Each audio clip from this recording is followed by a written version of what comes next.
हमरा YouTube channel में बहुत बहुत स्वागत बा। प्रणाम। एगो आज हम बेटी विवाह गीत लेके आइल बानी, जवन के रउआ लोग के हम सुनावे के चाहतानी। रउआ लोग प्यार दे हम ना ने दे।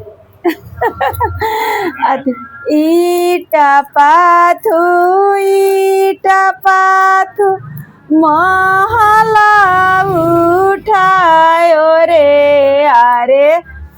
ईटा पाथू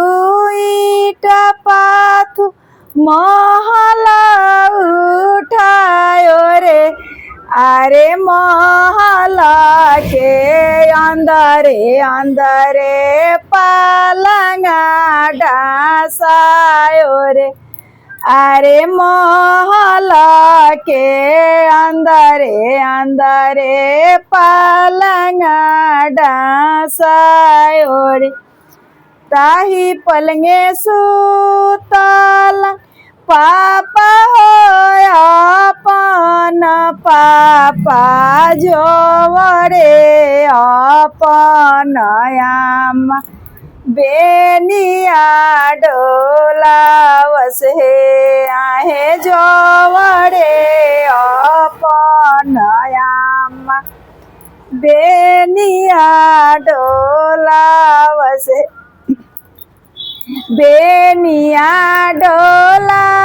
आमा।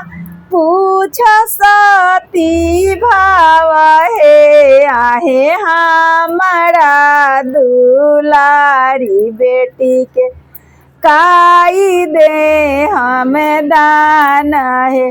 बेनिया डोलावे आमा।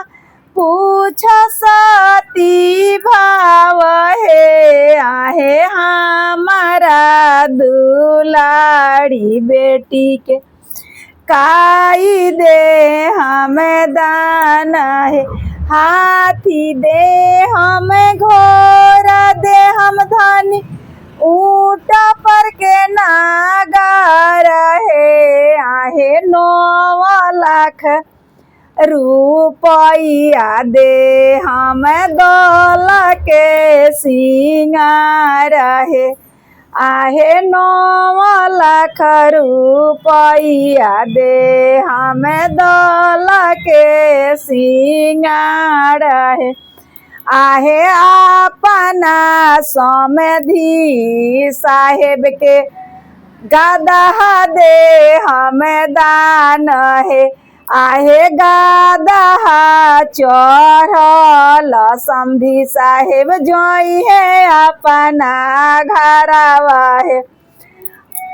प्रणाम करतानी। रउआ लोग गीत के प्यार दे हम।